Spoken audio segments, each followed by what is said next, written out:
available via the Council's website shortly after the meeting has concluded. Other attendees are permitted to film, photograph and record the meeting, provided that it does not disrupt the business of the meeting. If you do not wish to be filmed or photographed, please identify yourself so that anyone who intends to record the meeting can be made aware. To ensure that the recording quality is maintained, could members speak as clearly as possible and keep background noise to a minimum, and ensure that mobile phones and other devices are turned to silent. Welcome to those in attendance. I will now ask our planning officer to make the presentation. Introduce all the officers, sorry. Good morning all, my name is Paul Gillen. I'm one of the development managers in Crime Services. We have joining us today online, we have Katie Jones, who will be providing highway advice, and Loretta Collins, who will be our legal advisor for today. To my right, I have Heather Carlisle, who will be presenting item 6, and Jenna Webster, who will be joining us shortly to present item 7. We now move on to item 1 on the agenda. Apologies for absence. We received apologies from Councillor Polly Andrews, Dave Davis, Peter Hamlin, and Diana Toynbee. Item 2. Are there no other apologies? Chair. Sorry. Thank you, Chair. I have to leave at 12:30. Hopefully we would, but still not. Name substitute. Councillor Bartram is for Councillor Polly Andrews, Councillor Frank Cornthwaite is for Councillor Peter Hamlin, and Councillor Tony Fagan is for Councillor Diana Toynbee. Declarations of interest. Please indicate if you wish to declare an interest, and I will then call each councillor in turn. Are there any declarations of interest? Nope, there are none. That's a rare occasion. We move on now to the minutes of the meeting held on the 28th of June 2023. Are the minutes of the meeting on the 28th of June 2023 subject to the corrections outlined?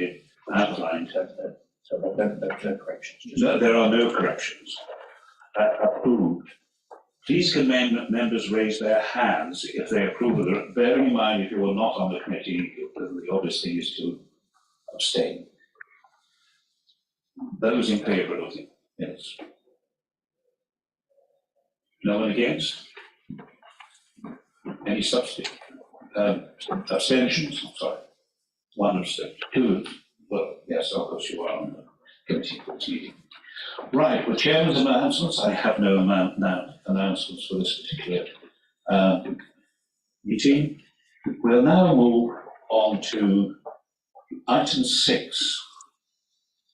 The item is, sorry, I get the right page.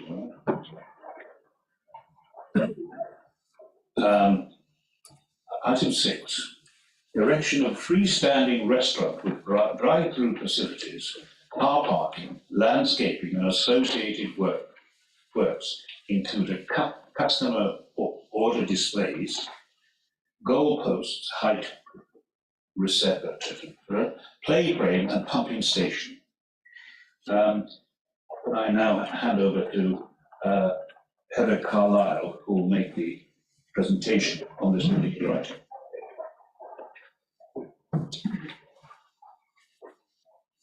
Good morning and thank you, Chair, and also thank you to members of the committee who attended the site visit yesterday morning. This application has been redirected to Planning Committee by Councillor Bartram. Can you just call the public speakers? Can the public speakers come forward? Yes. We have Mrs. Foreman on behalf of Rosstown Council, Ms. Hall on speaking rejection, and Mr. Watt, the applicant, on behalf of the applicant, to support the application, to take your place. Thank you. Yes, okay. We'll go, Ms. Carlisle. Thank you, Chair. I'll start again. Good morning, and thank you, Chair, and also thank you to members of this committee who attended the site visit yesterday morning. The application has been redirected to Planning Committee by Councillor Bartram, the local ward councillor, due to the high level of interest both in support and against the proposal. Firstly, I'd like to draw members' attention to the update sheet. The first matter relates to a procedural issue, and you will note there is correspondence from National Highways in respect to Condition 9 and the proposed highway works for the over roundabout. The recommendation has been altered to enable National Highways to be consulted prior to any decision being issued. Secondly, some members of this committee have received a copy of correspondence from St Mary's Gardens Village Residents Action Group. This does not raise any new issues, but was included in the action sheet for information. The application site is identified in the usual manner by the red star. This is a full application for the erection of a freestanding restaurant with drive-through facility, car parking, landscaping and associated works, including customer order displays, goal post height restriction, frame and pumping station. The application in front of members this morning is recommended for approval. Next slide, please. The application site is located on land to the east of the A40 and south of the A449, and it is located about 1.6 kilometres to the north of Ross-on-Wye town centre. To the south of the site is the A40 Spine Road roundabout, which serves as the access to the adjoining residential development. The site covers an area of approximately 0.73 hectares and is currently farmland and is gently graded. The wider area contains a range of uses, including residential to the west and south, with business uses to the north. To the east of the site, there are a range of similar uses on either side of the A449, including a KFC, Burger King, Starbucks, Subway and Greggs. To the east of the site is currently vacant land. The site is not located within a conservation area, nor the AONB, and is located within flood zone 1. As discussed on site yesterday, the application site also had permission for 9 dwellings, which was granted under the wider consent of phase 1 of Edenstone, 219 dwellings adjacent to the application site. Next slide please. This slide shows a proposed site layout showing the location of a single-storey restaurant with a drive-through, as well as the area to eat within and outside of the building. The building is positioned on the north side of the site, away from the nearest residential properties. The drive-through lane will wrap around the building in a clockwise direction with an order point on the southwest side, and the payment and collection windows on the northwest side. The car park is to include designated click and collect spaces in addition to disabled car parking and EV charging spaces. You will also note on this plan there is adequate room for cars to queue around the site once entering the site. The principle of the proposed use on this site is detailed within paragraph 6.31 to 6.49 of the committee report. The issues around retail impact and sequential tests is a complex matter, and as such the council engaged with the services of an independent professional retail consultant. This does form the council's position on retail impact. The applicant, through the submission, justified that there is no sequential preferable location for a drive-through restaurant, and the impact to the proposal on the vitality and viability of Ross-on-Wye town centre is considered to be minimal. In regard to the sequential test assessment, this was based in accordance on both adopted local and national planning. Further justification on why the neighbouring Wolf Business Park was not considered to be acceptable was supplied to the applicant. To conclude, the site is located out of centre and is therefore not sequentially preferable. Your officers concur with the advice of the council's retail experts with their assessment of this. Next slide, please.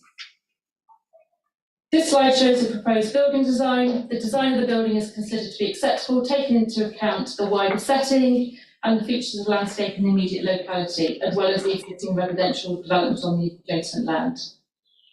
Next slide, please. This slide shows the proposed floor plan, as well as the proposed roof plan.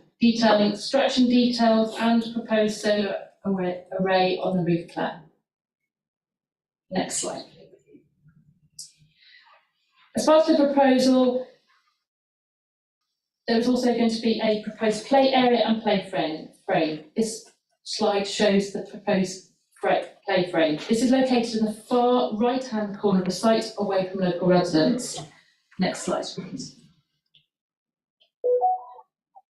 The site is not located within the Wide Valley A and B, and the bottom right-hand map shows that the A and B boundary, which is defined by the red line, is defined by the red line. The A and B is on the opposite side of the A449.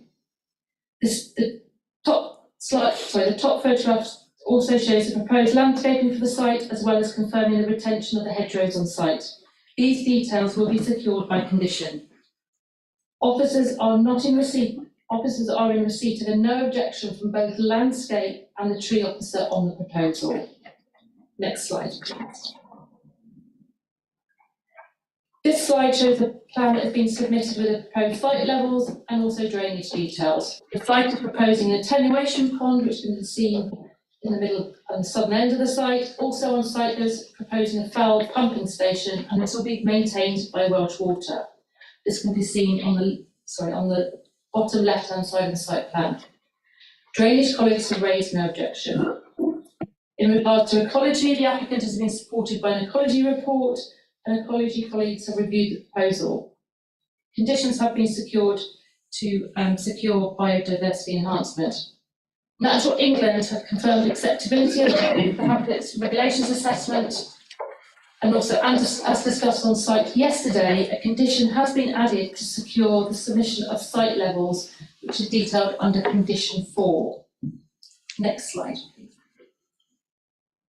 This slide assists with context and background in regards to the local and strategic road network. There are no public rights of way which cross the site. The A449 spur road can be seen to the north of the site, and the A40 can be seen on the west of the site. Impact on highway network, both local and strategic, has been covered within the committee report, starting at paragraph 6.64. The application site is currently served by an existing vehicle access, and this is being improved. Members will note that as part of the submission, the applicant has provided a detailed transport statement, and after concerns by both local residents and the local highway authority, further amended plans and additional work has been submitted. Additionally, a further traffic survey was undertaken to check whether the traffic flows has changed since the previous 2019 surveys, and an assessment for future years. The Council's Highway Officer has reviewed the additional modelling and was satisfied that it demonstrated that the proposal can be accommodated within the existing road network, albeit improvements to the junction. Also, the Highway Officer further reviewed revisions and confirmed acceptance in regard to improvements to the roundabout, primarily consistent of widening the approach lane to enable a longer two-lane approach to the roundabout. This can be seen on the top drawing in the left-hand corners, and members were shown this yesterday when we were on site. The potential of vehicles stacking back onto the A40 and connectivity concerns, traffic modelling and traffic flows have been reviewed by both highway officers and National Highways, and they have confirmed acceptance. Particular concerns which were raised including the traffic modelling method in respect to the effect on the primary route of the A449 and A40, as well as the modelling of the Herefordshire Council network, have been reviewed by technical officers. Queries were identified in regards to deliveries and parking, as well as home deliveries and the need for delivery parking bays. Also, as advised on site yesterday, improvements were identified by officers to the existing boundary treatment, so to prevent pedestrians being able to breach these boundary treatments to enter the site. The immediate site also benefits from good pedestrian connectivity in the form of footpaths and a controlled pedestrian crossing to access the site. Next slide, please. This slide and the next slide are primarily for the benefit of members who do not attend the site meeting yesterday, and they will assist in demonstrating the context of the immediate area. The photos show the site itself, as well as neighbouring food outlets and the established road network. Next slide, please. This slide also assists in demonstrating the context of the immediate area and particularly helps with the location of immediate neighbours to the site. Properties opposite the entrance and to the other side of the site, as well as showing the current access into the site. Next slide, please. This slide demonstrates the close proximity of the site to neighbouring properties. These can be seen to the south of the site and to a lesser degree to the west of the site on the other side of the A40. Noise and residential amenity is a key issue, and representation has been received on this matter from local residents. The impact of neighbour amenity in the form of noise and nuisance is addressed within section 6.94 to 6.103 of the committee report. Concerns about early morning and late evening background noise were identified, and as such the hours of operation have been amended and will be secured by planning conditions, as are delivery and services. I refer you to conditions 13 and 14 of the committee report. Additionally, as well as controlling hours of use and deliveries, there will be an installation of an acoustic fence to the southern and western boundaries. This is 2.5 metres high, as recommended by the environmental health officers. In regard to odour, high specification extraction equipment will be required to mitigate odour. This includes a ducted extraction system to be fitted. This discharge point will be in excess of 1 metre on the roof above eave levels. Members who attended the site visit yesterday made an observation in regards to the potential of headlight glare into neighbouring properties, primarily in terms of the two properties opposite the site entrance, which was shown on the previous slide. Officers are satisfied that the intervening distances between the entrance of the proposed site and the nearby properties located opposite within Starling Road is over 24 metres, and as such, officers consider this intervening distance unsatisfactory. Officers are confident that the impact of noise and other amenity issues disturbances can be appropriately mitigated against or can be controlled by the use of appropriate conditions. Again, I confirm environmental health colleagues have confirmed no objection. Litter, pest control, lighting and boundary issues have been addressed in the committee report under other matters, detailed paragraph 6.118. As reported within the committee report under paragraph 6.126, 3 advertisement consent applications have also been submitted for signage relating to the proposed restaurant. This signage is not being considered under the application being discussed today. Health and wellbeing concerns are covered in detail within paragraph 6.75 to 6.87 of the committee report. Next slide, please. To sum up, the application seeks for planning permission to erect a single-storey drive-through and restaurant.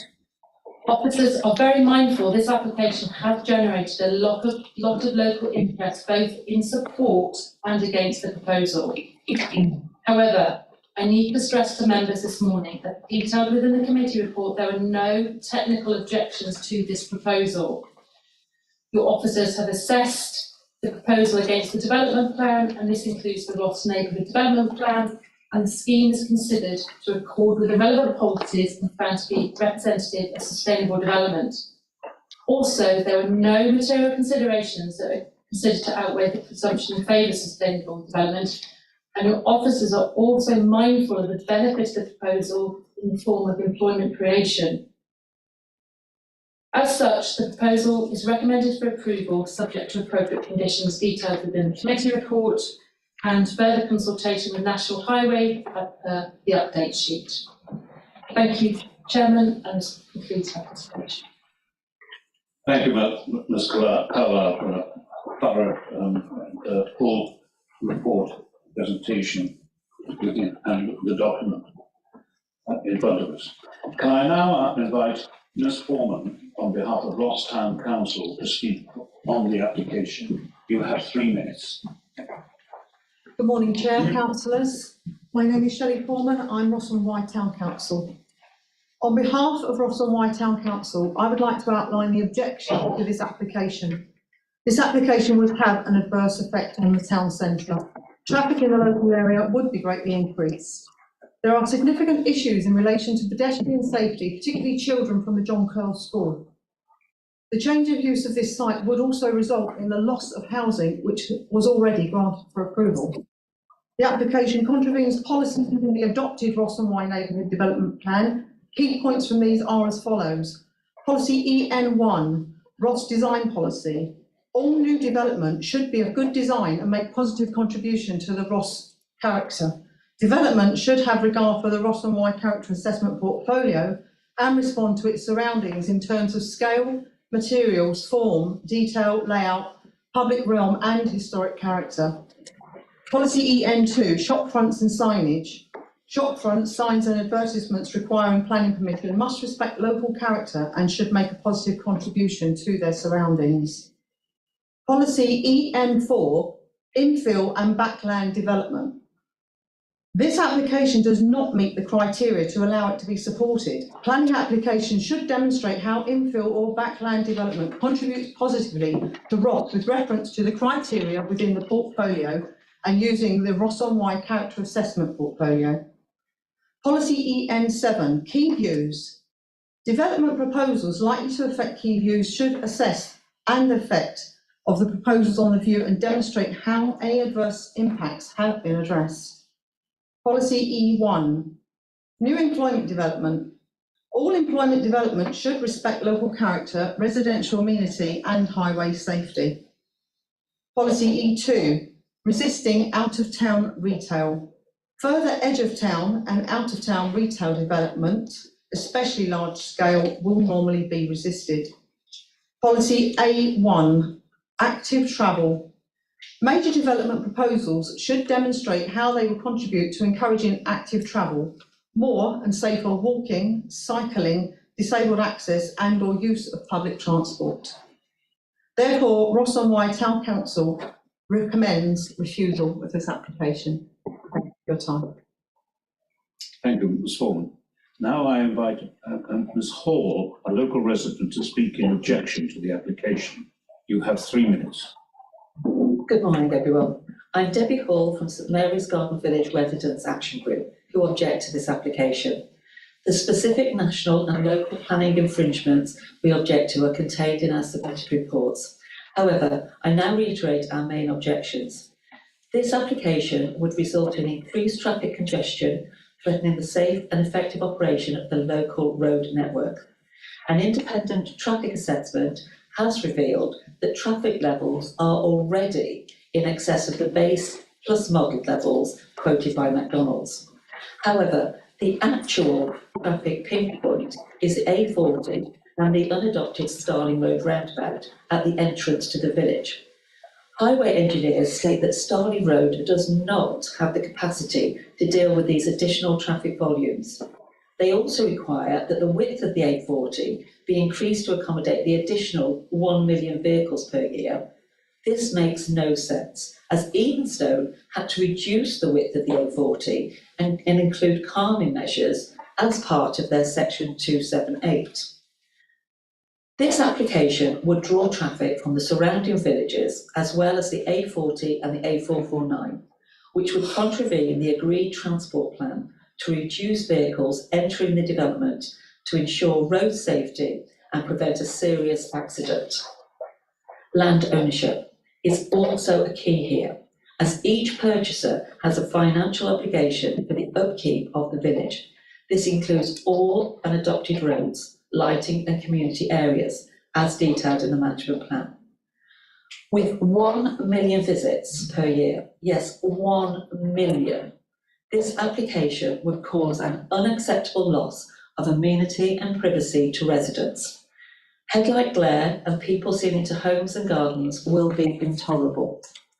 In addition, the mental and physical health and safety of all residents will be further impacted by the noise, smell, litter, CO2 emissions and rodents. There is no precedent for a drive-through using an unadopted road on a housing estate. Please don't be the first county to approve one. This site has approved planning permission for 12 affordable homes, but this application is essentially wanting to build a separate service area adjacent to existing established facilities. We are also very concerned that this application will have a detrimental effect on Ross on Wye, which is already struggling with empty shops and job vacancies, many in the food sector. Visitors to town would reduce, so all shops will suffer. And finally, a quote from Edenstone's chairman, Martin Taylor. McDonald's application requires support from Edenstone to facilitate the highway entrance. We can confirm that we met with the legal representative of McDonald's and informed them that that support will not be forthcoming. Thank you. Thank you, Councillor. Reached your time limit. Thank you. Now can I ask Mr. Watts, who is speaking on behalf of the applicant? Good morning. My name is Andrew Watt and I'm a senior acquisition surveyor at McDonald's. Thank you for allowing me the opportunity to address today to support this application. I want to use this opportunity to add some detail to the report before you and to tell you about McDonald's. We have worked closely with officers throughout the application process and are pleased with the recommendation to approve the proposal. Following the withdrawal of our initial application, we have listened to original concerns and have made a number of amendments to the scheme. Firstly, the plot of land which was earmarked for future development will be incorporated into a landscape and biodiversity enhancement area that also provides a more sustainable drainage design. Importantly, we have listened to neighbours and have reduced our proposed opening and servicing hours. We are also proposing a gate on the entrance road to ensure the site is not misused out of hours. We are also incorporating a number of sustainable features within the scheme, including solar panels and electric vehicle charging points. We are pleased to see that our proposal has support locally, with 417 letters of support being submitted to the council. It is welcome to see so many local people actively voice their support for our scheme. We've worked hard with officers during the course of the application to ensure the proposal before you is in an acceptable form. Our transportation experts have also undertaken extensive work to ensure the layout design is acceptable in terms of parking provision and drive-through queuing. The transport assessment has been provided to demonstrate that the proposed traffic can be accommodated on the road network without any significant impact, which includes proposed widening to the overall roundabout. I also want to take the opportunity to reiterate our commitment to invest in the local area for the long term, creating at least 120 jobs for local people. As a company, McDonald's invests over £43 million a year in staff training. All of our employees have access to a range of qualifications to help them develop, including nationally recognised foundation degrees and apprenticeships. The majority of our managers started serving in our restaurants, as did many of our most senior staff. The restaurant will be locally franchised, which will inherently provide additional benefits to the local area. McDonald's has a proud history in helping local communities to tackle waste, and we've invested heavily in recent years in introducing recycling bins across all of our restaurants, displaying clear instructions as to how to responsibly dispose of and recycle waste. Recently, McDonald's launched a partnership with Litter Lotto as part of a long-term commitment to combat litter across the UK. This will allow customers to win prizes just for binning their litter through the Litter Lotto app. If approved, McDonald's will undertake a minimum of 3 litter picks per day to collect all litter in the vicinity of the site. To conclude, we are pleased with the officer's recommendation and are excited to invest in Ross and Wye for the long term, providing a significant economic investment that will provide a range of benefits to the local community. Thank you, Mr. Wall. I now ask that the speakers take their place back in the gallery.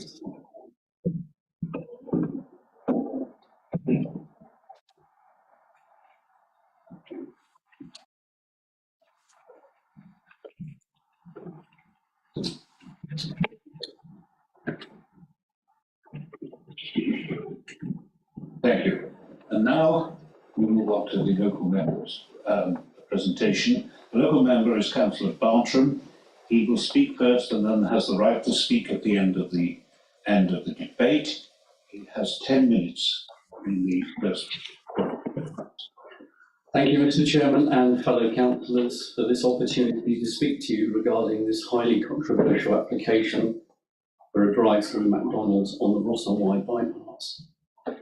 I'm also very grateful to those councillors who were able to visit the site yesterday and see for themselves the very sensitive nature of the location and the extremely busy over Ross Roundabout adjacent to the site. I will try not to repeat verbatim the issues identified in the planning officer's extremely comprehensive report, but I do wish to draw to your attention 4 key issues of concern, namely health, landscape impact, economic impact, and transport. With regard to health, I should draw your attention to the Council's Public Health Officer comments and formal objection to this proposed McDonald's. As you may be aware, childhood obesity in Herefordshire is already of concern and is at above average levels nationally. It is not surprising to note that there is published evidence that links fast food outlets with higher levels of childhood obesity, and yet here is a proposal for a fast food outlet very close to the John Curl High School. It would seem to me that this proposal is in direct conflict with our council's statutory duty to improve the health of the local population, and in particular to protect our children's health. This would be contrary to paragraph 92 of the National Planning Policy Framework and paragraph 4 of the Planning Policy Guidance, Health and Wellbeing. With regard to landscape impact, the proposed site is in very close proximity to the Wye Valley area of outstanding natural beauty, a nationally designated landscape.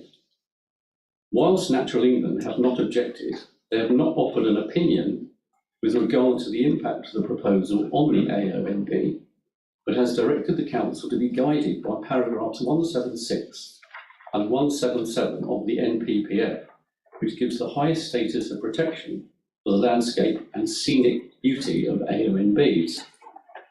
Views in and out of the AONB are also protected. Paragraph 176 states, development within their setting should be sensitively located and designed to avoid or minimise adverse impacts on the designated areas. The Council's Principal Landscape Officer states that this location is an important key gateway on the edge of Ross-on-Wye and the AONB, and that the proposal will lead to a major magnitude of change. However, the Landscape Officer then agrees with the conclusion of the applicant's own landscape assessment that due to the adjoining roads and other built infrastructure, the proposal will not significantly alter the approach, view, setting, or character of the AONB. Now, I recognise, Mr. Chairman, that this is a somewhat subjective issue, and beauty is in the eye of the beholder, but it is very hard to see how a generic, modular, standardised McDonald's building, with all the associated signage and lighting, operating 18 hours a day, could not significantly alter the approach, views, setting or character of the AONB.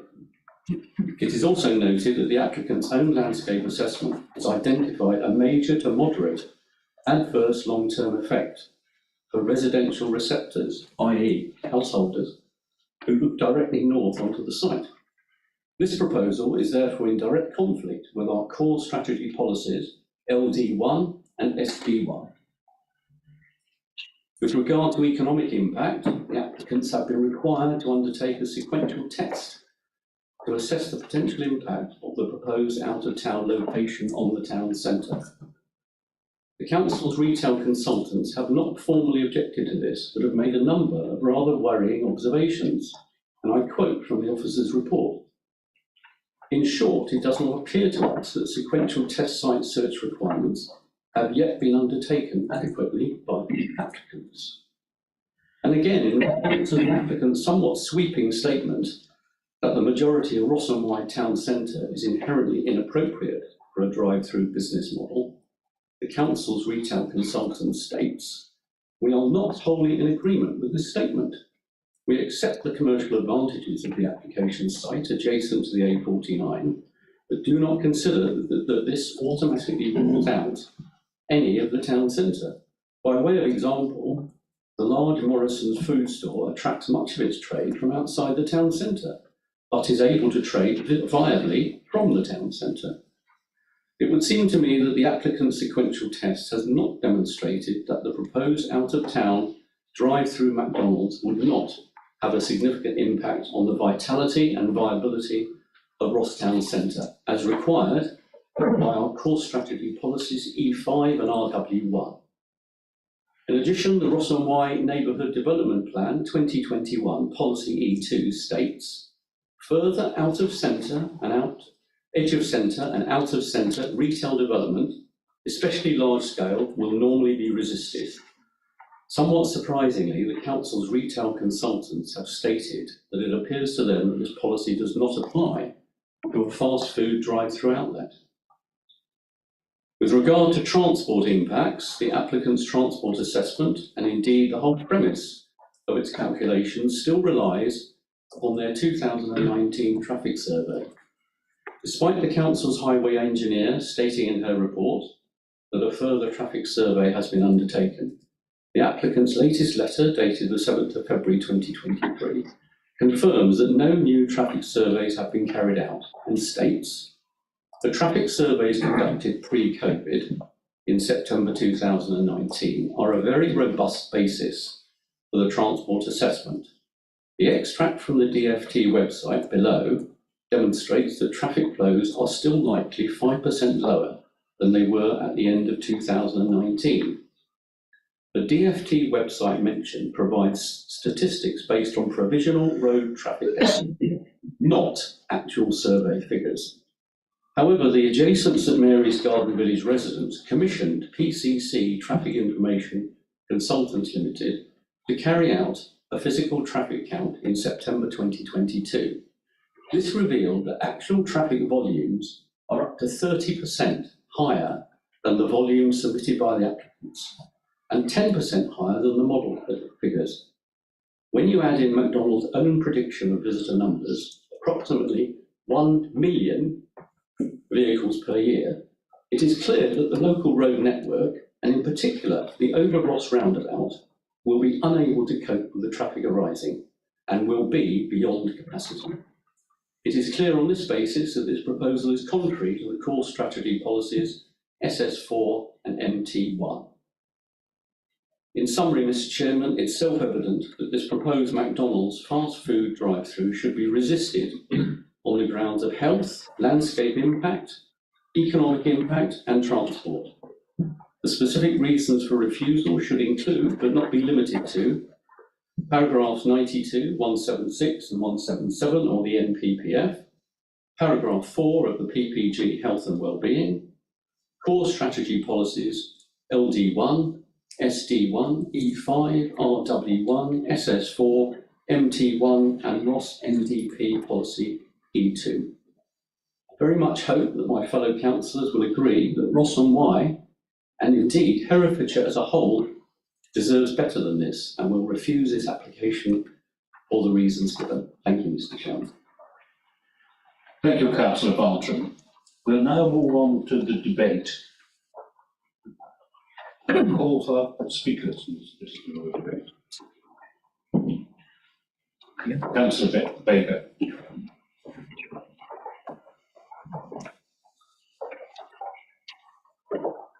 It's been switched off. The battery. Silence. If you put another R button hard. Thank you, Mr. Chairman. It was my lot to be first on, but there we are. I found the site visit yesterday really informative. And this report that was posted through my letterbox a week or so ago by one of the residents of Ross and Y, this is really quite an informative document. I've sat on planning committees on and off for over 20 years here and in London, and I don't think I've ever had anything quite as informative and bulky as this document. The officer's report was informative as well, and particularly detailed, and especially the officer's report, the verbal report this morning, I found very useful. I have concerns regarding the volume of traffic entering this site. I don't know if anyone's got a calculator, but 1 million a year divided by 305 is probably quite a lot to show your daily amounts. But, and of course the access to the site is via this residential road, although it's only a small portion of it. There will be an awful lot of light pollution with headlights of the vehicle, especially during the winter time, when from 4 o'clock onwards, people will be using headlights and exiting the site. These headlights will shine directly into the houses opposite the site. There is also potential for litter, although we've heard from the applicant that there will be local litter picks. I wonder how wide-ranging that will be, especially when people have, in the past we've seen, tend to dispose of their packaging through the windows of their cars. Noise pollution is also another one. Young men arriving at night in their little hatchbacks with aftermarket exhaust systems. We find them everywhere, don't we? It's also close to a local school. I thought it was a primary school, but I'm told it's a secondary school. Potential there for obese students, and we've been told, haven't we, by central government, that fast food outlets shouldn't be located near to schools. And there are, as we've heard from the officer, next door to the site in the service area, there's any number of fast food outlets in there. I don't think there's anything missing apart from McDonald's. If we refuse this application, it will no doubt go to appeal, and based on experience, I think we would probably lose that, but that's not a planning consideration, although it's something to bear in mind. The Ross on Wye Neighbourhood Development Plan recommends refusal, and significant weight should be put on their refusal because of their active neighbourhood development plan. I will hold my recommendations until I've heard my colleagues' comments. Thank you. Councillor Thomas. Yeah, traffic, as Councillor Baker just mentioned, I've allowed 990,000 per annum rather than 1 million. That results in 2,734 vehicles per day, 182 per hour. Now, I use that roundabout virtually every day. Getting off that roundabout down to the A40, there isn't a problem. Coming back off the A40 onto the A49 is a very large problem. And yesterday morning, I came up that road at 8 o'clock in the morning, and the queue was way past that first roundabout in St Mary's, and it took me about 6 or 7 minutes to get onto that road. That's early in the morning. If we add all this traffic, and as we all know, McDonald's will be very busy first thing in the morning and especially last thing at night, this is going to put an intolerable strain on that roundabout, and as Councillor Bartram has said, it's going to bring the whole thing to a halt.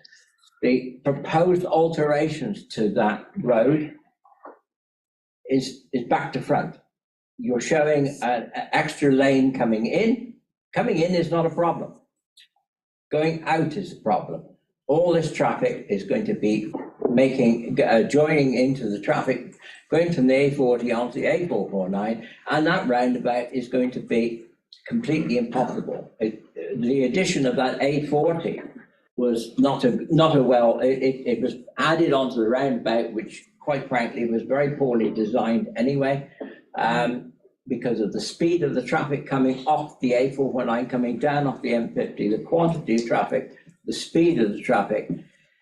If you go regularly, there are shunts on that roundabout. Now, I've seen at least half a dozen in this year alone. It is going to make that junction completely impossible, and I cannot support this application on that basis. Thank you, Councillor Thomas. Councillor Sutton. Thank you very much, Chairman. Thank you, Planning Officer Heather, for your very comprehensive report that has addressed a lot of the issues that have been raised by residents and other objectors to the proposals. I very much appreciated your time yesterday at the site, where you spent time walking us through the new proposals for the junction. I'm very conflicted about this application. I would always like to support reasoned justifications under planning, as you put within your report.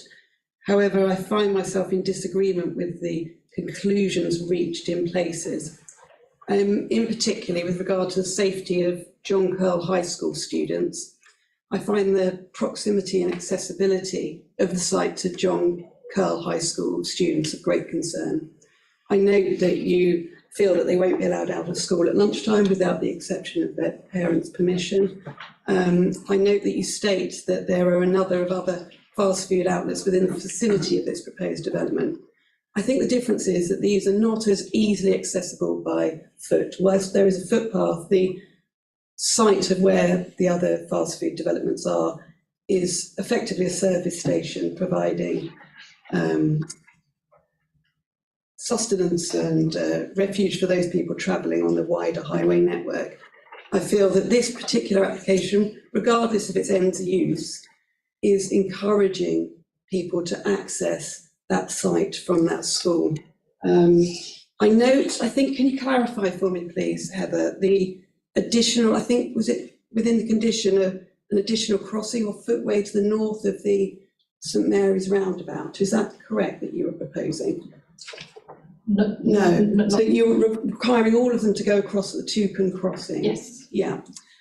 I think as we discussed, there were desire lines created to the north of that St Mary's actual roundabout, which I have real concerns over children crossing on that point and being the sort of first obstruction, as it were, as people come off the very fast highway network to access the A40 as they turn left from the north to southbound version.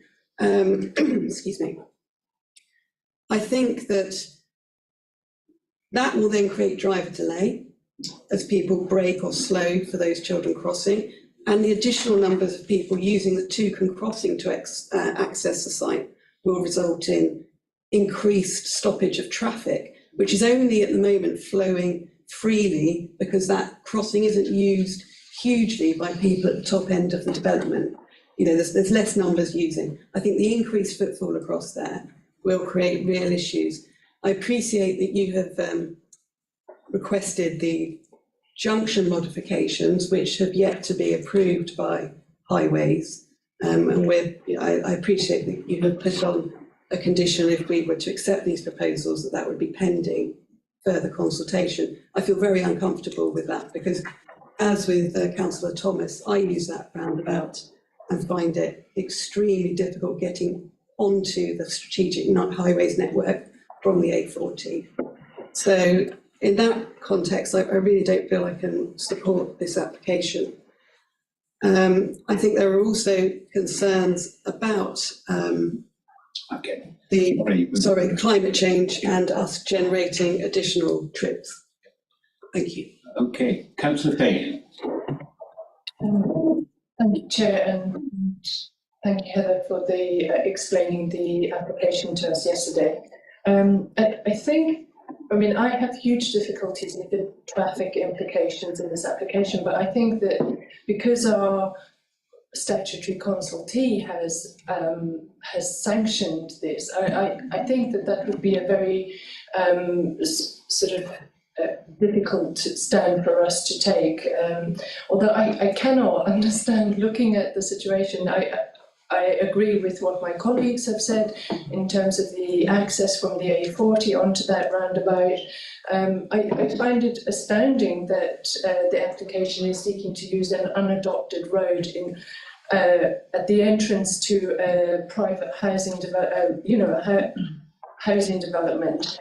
I find that very difficult. The other issue that I find incredibly difficult is that of the proximity of John Curl High School. And I know that we've been advised that the objections from public health are almost irrelevant to the planning process. But in terms of the paragraph 92 of the National Planning Policy Framework, which talks about healthy and inclusive and safe places, and this is based on planning policy needing to identify health and well-being needs, there has to be a direct correlation. If Herefordshire is saying that we have a problem with obesity and that we need to develop healthy pathways and lifestyles for our young people, and I think that this policy on paragraph 92 from the NPPF is highly relevant to this application.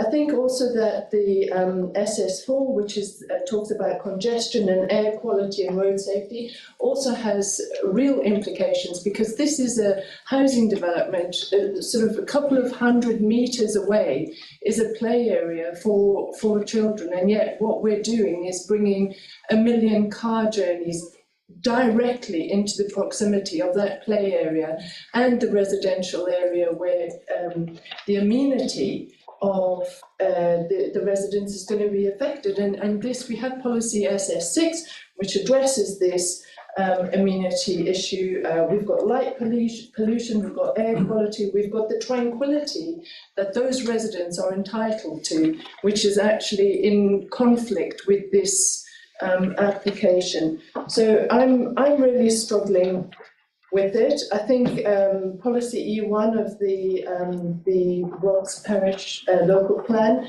employment development and amenity is questioned here, and also E2, the question of out of town retail. So I think I cannot support, because of those policies, I cannot support this application, and I would actually move that we reject this application based on those policies. Thank you. Is that a proposal? It is a proposal, yes. Yeah. Is there a second? There's a second. Sorry. Right. I have no, as of yet, I have no further speakers. Is there anyone wishing to speak? Councillor Stowe. Thank you, Mr. Chairman. I just want to make 3 points, and I'm very much in agreement with previous speakers. 3 points are, first of all, the pollution issue with all this extra traffic. I think that will be quite significant. And we have this problem in Leominster on the A44, and I can see the same sort of situation happening in Ross. Secondly, the litter issue. I know it's not the central issue in this application, but nevertheless, it is important because it's environmentally significant. There will be an increase in litter. It's all very well the applicant saying, oh, we'll provide more bins, but how often will they empty the bins? The bins are often groaning with litter at these places. And my experience in Broomfield, where a new garage was built during the pandemic, as soon as it was open and there was retail there as well, we saw a big increase in packaging lying about in the lanes adjoining the garage, and right on the edge of the village, significant increase in litter. We complained frequently to the owners, and absolutely nothing happened at all. I can imagine exactly the same will happen in Ross. Once it's there, and those sort of issues will be brushed to one side. And the third point I want to make is Ross Neighbourhood Development Plan. We should take notice of this. Councillor Bartram mentioned it. If we don't pay attention to our neighbourhood development plans, what on earth was the point of putting all that work in? Thank you, Mr. Chairman. Thank you. Are there any other speakers? Councillor Foxton. Thank you, Chair. I concur with all the concerns. I will say one thing. In my ward, there is a shop for 3 colleges, and the litter was absolutely appalling, absolutely appalling. Well, public health and an enforcement officer called on them, and I'm there every day picking up the newspaper, and they mentioned it to me, and I said, well, quite serious when you get that sort of visit. They have sorted it. They go out every couple of hours and with litter pickers and just pick it. Is absolutely clean. So it's perfectly possible for people to keep a place clean. And I mention it to them that is often referred to in the council. Okay, thank you. Right, are there any other speakers? Right, we have a proposal for refusal based on, can we list the policy? So the policies I've got here are SS4, due to congestion, air quality and road safety, and SS6, which is the protection of the local amenity. I've got paragraph 92 of the NPPF, which is about healthy and inclusive, safe places. And I've got in E2 and E1 for amenity and E2 out of town retail. Do you want to clarify that, please? I'll come to you now. Sorry. Yeah, should we just run through those? We've got SS4, which is relates to movement and participation. So is it's what we need to understand is at what point you feel that conflict is, not just very lifting the policies. So and is it moving more towards the more specific policies in MT1 rather than more strategic policies in the SS policies? I think what I'm trying to do is avoid moving towards traffic specific policies. Impact of amenity on amenity, the way you were talking before, so it's just my interpretation of this. Yes. Impact on local residents and amenity and living conditions from additional traffic movements. Yeah, and air quality as well. I think we were talking about. So are we looking at SB1 then, as opposed to SS? Well, so read that. I'm taking your guidance on this. When I looked at SS4, which related to movement and transportation, it did also it was also about air quality, and I think that air quality is really important in terms of the local residents, the impact of the. I don't think that that's necessarily being addressed through the transport concerns. I mean the consultation with the highways has really addressed the physical issues of the road network, but not actually the air quality. That 1 million car movements is going to the impact that that's going to have on the residents. Okay. So, sorry, SS4 talks about air quality. So Heritage Council work with highways agency, network rail, bus and train operators, developer and local communities to bring forward improvements to local and strategic network to reduce congestion, improve air quality and road safety. So that's about that umbrella, that wider improvements, where I think sorry. Don't look at the paper copy very often anymore. I know I have the privilege of having it.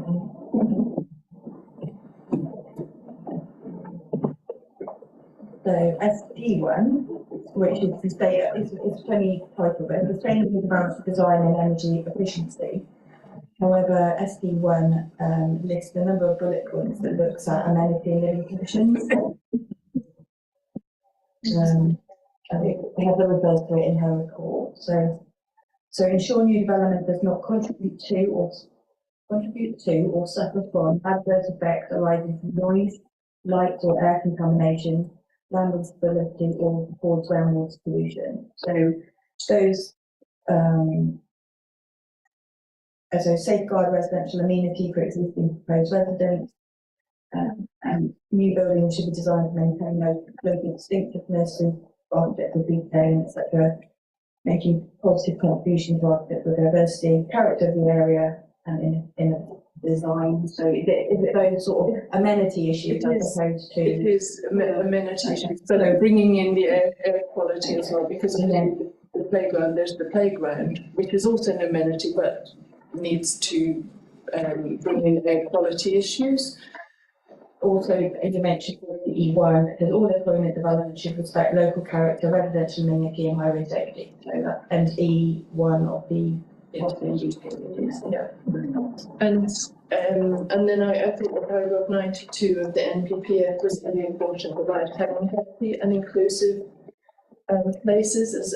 As far as I understand, there is an identified health objective within Herefordshire to reduce obesity, and that having a restaurant like of this nature in such close proximity to the high school is actually contrary to the health objectives of the county.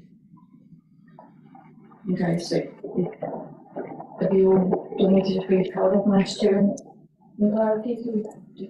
The paragraph, right, so we referred back to Heather's report, so paragraph 92 of the MPPF stipulate planning policies and decisions to aim to achieve healthy, inclusive and safe places which enable and support healthy lifestyles, especially where this would address identified local health and wellbeing needs. For example, through the provision of safe and accessible green infrastructure, sports facilities, local shops, and access to healthier food, allotments and layouts, encourage walking and cycling. So it's the anti brings back on paragraph 92 in terms of health and wellbeing, having obviously that issues covered in the report. That's Councillor Simons. I think we need to add to that with policy MT1 in the core strategy, particularly focused on reducing car journeys, not encouraging trip generation by car. I think this proposal absolutely encourages trip generation by vehicle, although it is accessible on foot. I do think also we need to include policy SS7 addressing climate change. Because I feel it's contradictory to that as well, because of the although it has other travel options including walking, it does encourage trip generation again by vehicle because it's a drive-through. It's not a standalone restaurant, it's primarily a drive-through.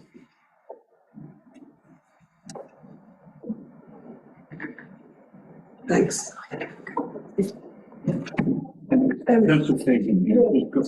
It's just come to my attention, paragraph 4 of the NPPF also addresses this issue of well-being.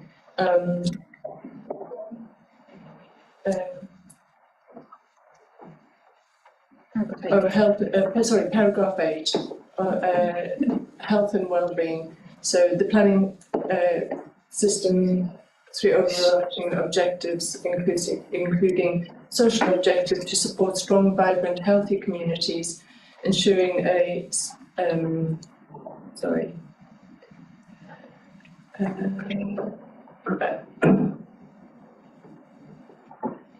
basically it's about supporting healthy health and well-being within the planning system.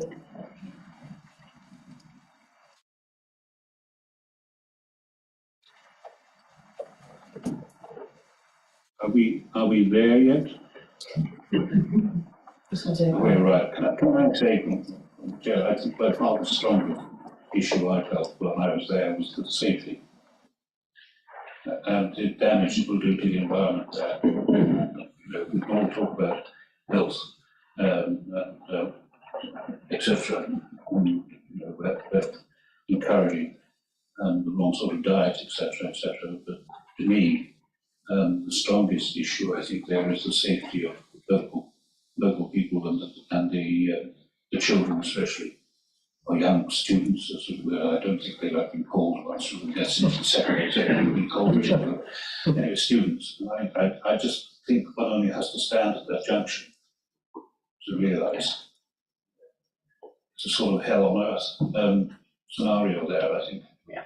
Anyway. Can I just clarify one more point before we move on? Sorry. You mentioned policy E2 for out of town is retail. Is that you expand or just provide a little bit of what you feel is contrary to?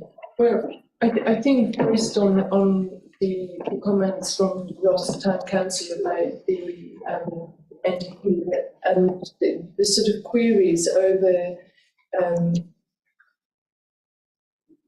whether this should be an in-town sort of development or not.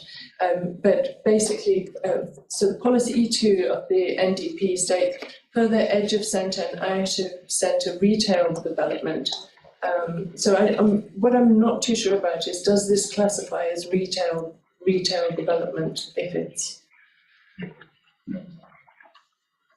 Yeah, sorry. But it's saying that it would normally be resisted. I think the issue is in terms of in respect of the sort of historic use class order, because now in terms of the proposed use, it falls within class E, whereas I think when in terms of the NPP was written, it was more prescriptive in respect of in terms of an A1 retail use. I think that's my understanding, whereas now in terms of the changes to the use class order, it has evolved in terms of covering wider sort of uses, includes restaurants, and retail falls within the same use class order. It's just check the parameters of that have changed slightly since these policies were written and since the NPP was written. So there's a little bit of ambiguity, I guess. Okay, so but it sounds like it sounds like E2 then actually is the relevant policy in terms of the NDP as things currently stand. I mean, the issue of road safety, which I think alarmed all of us, and that's a difficult one because our highways consultee has rubber stamped it. But I think it is definitely one potentially we could raise it, but it may be picked up as something that we can't really object to on any grounds because highways have endorsed it. But I mean, I did see the desire lines that were spoken of. I mean, I saw one of our councillors using the desire line to cross over, and if that's how are we going to stop children doing that? Mr. Chairman, just on that road transport, it quite clearly says modelling. I suspect that the officers have not actually been there like we were and looked at it, because if they had, they certainly would differ. So I feel the word modelling means that they've looked at it on the computer or wherever, but they haven't actually looked at it in reality. It's what we call a desktop. No. I do question kind of being careful taking a different line to our own highways department, but in this particular case, it begs believe that you could say that was a safe. There comes a time when perhaps you need to make a stand. So, Chair, apologies, but then we should put in NT1, which talks about highway safety. Yeah, I think so. Yeah. Right. We arrived at the junction. Then we'll come back now to our officers for Carlisle, Gibbons. I don't know which is good. It's usually the officers come before the final, but the local member usually has the last say. I know officers don't like that, but. Okay, thank you. A good day, obviously, site visit and it was useful to all. So I think we've clarified the points that we need to clarify in order to move forward with the recommendation for refusal. And my understanding of that was that it was an amenity-based impact policy refusal on policy C1, FS6 and SD1 of the core strategy and E1 of the Bottom Neighbourhood Development Plan. But there was also a recommendation for refusal based on matter of health and wellbeing, referring to policy paragraph 92 and paragraph 8 of National Planning Policy Framework. And there was a highways-based recommendation for refusal based on policy NT1 of the core strategy, relating to reduction in car journeys and not encouraging trip generation, and also highway safety matters related to desire lines and pedestrian safety and policy FS7, which refers back to the reduction in climate learning and climate change. In addition to that, we have a policy base with reference to policy E2 of the Rossall Way Neighbourhood Development Plan, which relates to out-of-town retail and potential impacts on the Ross Town Centre. I think it's correct. Yes. Right, no further comments from me. I'll go to the local member, Councillor Barton. Thank you, Mr. Chairman. I'd just like to thank councillors for their thoughtful comments and debate and look forward to their formal decision. Thank you. We now have a proposal as set out eventually for refusal. Can I ask for those in favour of that resolution? Please indicate. 2, 3, 4, 5, 6. Unanimous, I think there will be. We know none against or abstentions. So that is carried. Can we now thank you. The officers, we will now have a 10-minute break. We ask that members speak up very well. Some members of the public can't hear. Being said by some members, but so if you can bear that in mind, speak a little louder or a little nearer the microphone. The meeting now restarts. And can I have a confirmation of the live stream as well? Confirm, Mr. Chairman, the live stream has been restarted. Thank you. Can I welcome you back to the meeting following our adjournment? Can I request that the public speakers from the agenda item number 7 join the meeting? Mr. Morgan and Mr. Barrett, please take your seats in the public gallery, seats in the public participation tables right. And Mr. Carroll will address the meeting remotely. He is online. Good morning. Welcome to the meeting. I will call you when the application presentation is taken place.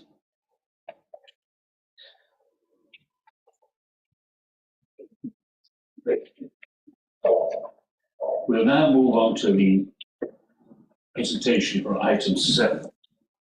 The application includes Norton Court, Clayton, Herefordshire. Demolition of existing barns within the grounds of a listed building. Proposed new farm shop and cafe and office accommodation buildings with associated car parking area. Can I now ask our officer to make the presentation? Thank you, Chair. Good morning, members. Could I please refer you all to the update sheet where there have been further comments from the local ward member in the adjacent ward, further objections from local residents and comments from the director of Herefordshire Community Park. You will also note that following yesterday's site meeting, 2 further conditions are proposed to restrict the sales of goods to those from the farm or locally sourced and to restrict the cafe to use class EB. Following further queries raised at yesterday's site meeting, it has also been confirmed by the applicant in an email that lamb and beef is produced on farm, vegetables will be sourced locally, and we do currently produce some vegetables. We do currently produce some vegetables on site, mainly potatoes, but these are sold wholesale. The vegetables grown on site will be varied to suit the demands of the farm shop as we move forward. The intention is to increase the amount of farm-grown produce as demand rises, but we will also continue to sell a range of high-quality locally produced goods. It is estimated that 20% homegrown will start with. Also to confirm, there is no slurry fill on the farm. The cattle production on site produces dry muck, which is stored in the dung midden and then used as a fertiliser. There are 2 applications at Norton Court Farm under consideration, a full planning permission and listed building consent. They have been redirected to the planning committee by Councillor Matthews, the local ward member, due to public interest in the form of objections to the proposal.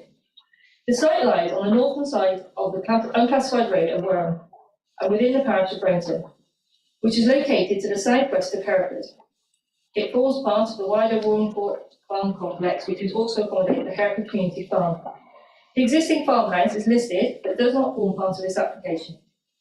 The site is within Brenton neighbourhood area, which has a made NDP, and the policies within have full weight. Next slide, please. The site comprises of a number of agricultural buildings, both traditional and modern, and is a relatively flat site. The site is not subject to any landscape designations, but is rural in nature and surrounded by agricultural land. The proposal is for a rural diversification project to reuse and convert an existing barn and replace 2 other modern barns in order to provide a new shop, cafe and business units with associated parking. Next slide, please. This slide shows the existing site plan with the barns around the courtyard and the Grade 2 listed farmhouse to the north of the courtyard. The existing parking area is shown in purple with the Herefordshire Community Farm adjacent, and the existing riding area to the far east. Next slide, please. This shows an aerial view of the site with the barns outlined in blue. The existing timber barn running north to south on the eastern side of the courtyard will remain and be converted with minor alterations to ensure it's fit for purpose. Internally, the barn will be separated into 4 units for use as use class E.G. office use, formerly B1 use class. The 2 modern metal barns, one that is adjacent to the roadside running east to west, and the other that is on the western side of the courtyard, will be removed and replaced with a new L-shaped barn of similar footprint, which will be used as a farm shop and cafe. Next slide, please. The layout of the proposal will maintain the existing 3-sided courtyard facing towards the farmhouse. A larger parking area will be located to the east of the buildings on land that was formerly the horse riding arena. There will be 50 spaces allocated, which includes accessible parking spaces, electrical vehicle charging spaces, and cycle parking. Access will be via the existing access into the site to the east of the barns, where the access to the west, currently serving the farm, will be utilised for deliveries and refuse vehicles. A transport statement was provided as part of the application and has detailed that the majority of the vehicles will arrive from the east, and therefore 3 parking bays will be provided along the Brainton Road to the east of the site. The highways engineer has reviewed the information submitted and has no objections to the proposal. Drainage is proposed through a private treatment plan with discharge to a horizontal flow reed bed, which will provide tertiary treatment prior to discharge to an existing clean surface water attenuation pond within the applicant's ownership. All hard surfacing will be changed to permeable to improve the overall surface water drainage across the site. There are no objections from land drainage in respect to the proposed drainage. A habitat regulation assessment has been undertaken on the proposed drainage and has concluded that there will be no adverse impact upon the River Wide Act. Natural England has been consulted and submitted no objections to the conclusions of the HRA. Next slide, please. This slide shows the proposed elevations of the 2 barns, which will both be timber clad.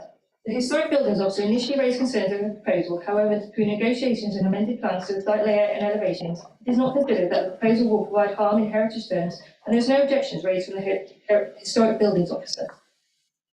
Next slide, please. The floor plans show that units 1 to 4 will be for smaller office use, whilst units 5 to 6 will be in a new building that will house the farm shop and cafe, with internal seating and outdoor seating in the courtyard to the north. The mature trees within the courtyard will remain as part of the scheme, and further landscaping schemes to be conditioned to include further tree planting around the buildings and along the northern edge of the car park. Following questioning at the site meeting yesterday, the agent has confirmed that lamb and beef is produced on farm, with vegetables to be sourced locally. Currently, potatoes are produced on site but are sold wholesale. Vegetable grown on site will be varied to suit the demand of the farm shop as we move forward. The intention is to increase the amount of farm produce as demand rises, but we'll look to sell a range of high-quality, locally produced goods. Within the update sheet, a condition has been added to the recommendation, taking this information into account. Next slide, please. The next few slides show photographs of the site. These photographs are taken from the roadside looking north towards the site and show the 2 barns which are proposed to be demolished and replaced with a building of similar footprint. Next slide, please. These photographs show the existing gateway into the site, the Herefordshire Community Farm building, and the existing riding arena, which will become the area for the car parking. The Herefordshire Community Farm building will be removed, and a new building and associated structures will be provided to the west of the application site. Next slide, please. These photographs are looking from the site of the courtyard, with the barn to remain and to be converted in the top photograph, and the existing barns that want to be replaced in the bottom photographs. Next slide, please. These photographs are looking from next to the farmhouse south towards the courtyard and show the L-shaped barn to the right of the photograph, with a mature tree located in the courtyard that will remain. To conclude, the site is considered to be a rural diversification scheme with a conversion to the existing barn into small units. With the concerns raised regarding the potential loss of the Herefordshire Community Farm, a new building and associated structures will be required by condition to be provided to the west of the application site prior to the first use of this proposal. Whilst officers note the concerns of the objectors in regards to increasing traffic, there are no objections raised by the Council Highways Engineer. There have been no further technical objections to the scheme, and that's one of them has no objection. Therefore, the proposal is in accordance with the NPPF core strategy and NDP, and so the officer recommendation that this application is approved subject to the recommended conditions. Thank you, Chairman. Thank you. Now, I ask advise Mr. Barrett, Mr. Moffat, on behalf of Brayton Parish Council, speak for the application. You have 3 minutes.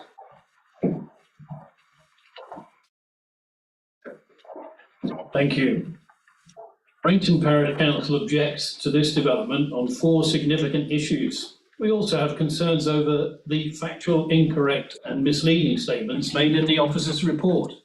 For example, the officer states that this development is in a settlement. The development is in open countryside, not a settlement, and therefore rural planning policy applies to this site. The recommendations of the report are contrary to the following policies: core strategy RA5, RA6 on the rural economy, and Brayton Neighbourhood Development Plan policies B4 and B13. This development is unsustainable in terms of energy and in terms of supply of retail. There is no economic justification for it in the application. The volume of retail sales required to provide a healthy return on investment are not reflected in the traffic analysis. The roads leading to the farm will become no-go areas for many walkers, runners and cyclists due to the inadequate safety provisions. Based on the officer's report, the following technical observations are grounds for refusal. The proposed demolition of existing barns within the grounds of a listed building, as described in the officer's report, paragraph 49, is contrary to core strategy policy RA5. The proposed construction of 3 lay-bys on just one of the access roads is contrary to rural policy RA6, as it will cause unacceptable adverse impacts to the amenity of nearby residents and generate traffic movements that cannot be accommodated safely within the local road network. The officer's recommendation of the report fails to comply with 2 key policies in the Brayton Neighbourhood Development Plan. The officer's recommendation for use is contrary to policy B4 in the Neighbourhood Policy Plan, which does not support the reuse of buildings for office space in rural areas.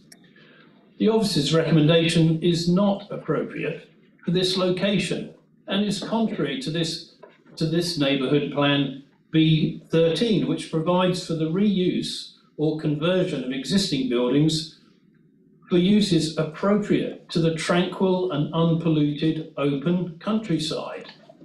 This proposal should not be permitted by this committee until the council's responsibilities to ensure stability and continuity of the community farm are contractually and physically secure. Something stinks about this proposal, and it's not just the history of pollution and the cow muck that's shoveled out of those sheds next to the cafe on the banks of the River Wye. The River Wye's condition was recently downgraded from unfavourable recovering to unfavourable and declining by Natural England, attracting national interest. Why was the Environment Agency not consulted? I'm sorry, Mr. Barrett, you've gone over for 3 minutes. I have to be. In conclusion, we recommend the Planning Committee refuse this application. Thank you. And now I ask Mr. Carroll, Mr. Barrett, on behalf of speaking in objection to this particular item. Good, thank you. Good morning. There are many issues associated with this planning application that the Broomy Hill Area Residents Association would like to draw to your attention. But as I only have 3 minutes to speak, I will direct my comments to 2 major issues. The first being traffic, and the second being mission creep on the development itself. The report by Cotswold Transport Planning indicates a daily movement to and fro of 222 This does not take into account the extra daily traffic flow after completion of the project. Incidentally, Cotswold have derived their figures from a standard database of national traffic surveys. These are generic and often bear little relationship to individual projects. These figures do not take into account vehicles delivering produce to the farm on a regular basis. The increased flow of traffic down Broomy Hill to the junction with Barton Road would be totally unacceptable. This junction is the most dangerous in the city of Hereford. Extra traffic would create a backup in Broomy Hill for vehicles trying to get out onto Barton Road.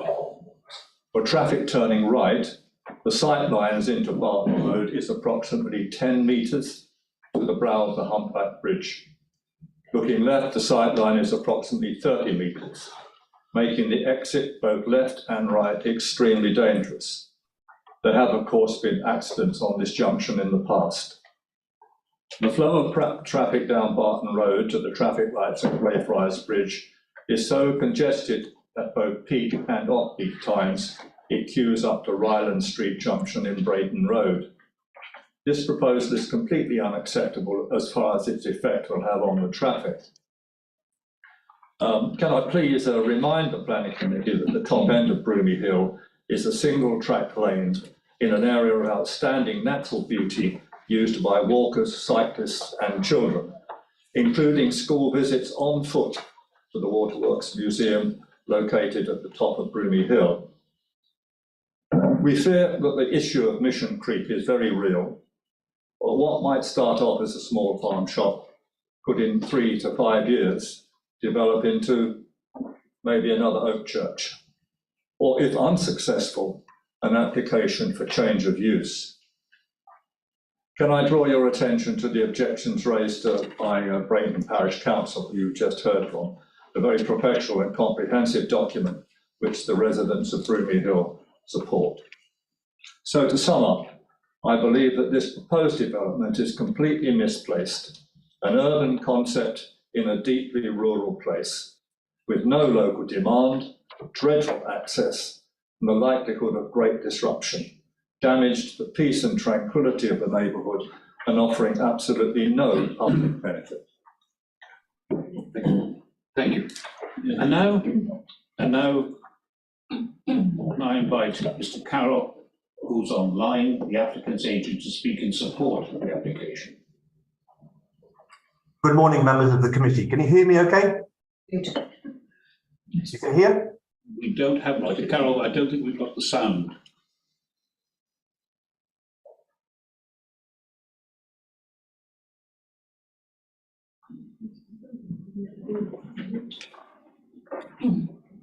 Shall I leave and restart? It's not coming over. 1 minute. 1 minute. 1 minute. Let's go.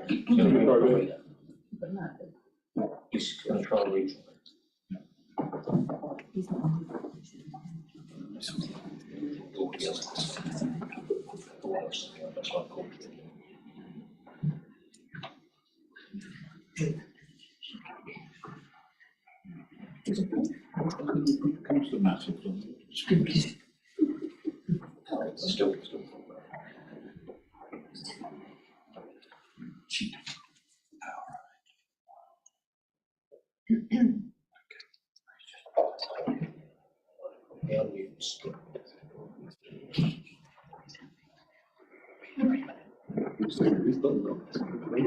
Can you hear me? Can you hear me? Okay. No? Anybody hear me?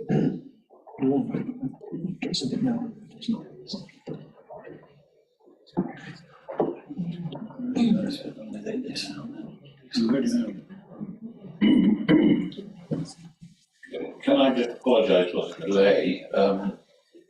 The technical difficulties with the applicants.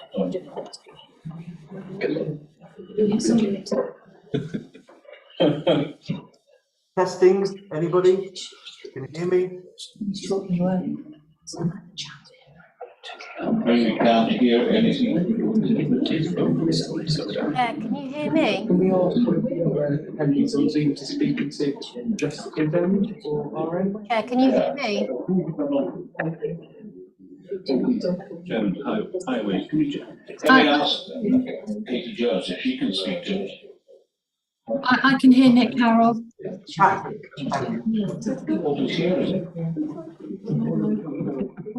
Not sure if you can hear me, but I can hear Nick as well. 5 minutes German to sort out the technical problems. I realise that those listening online, it's. I might feel German and carry on with the other. I'm better wait. Can anybody hear me? Yeah. Can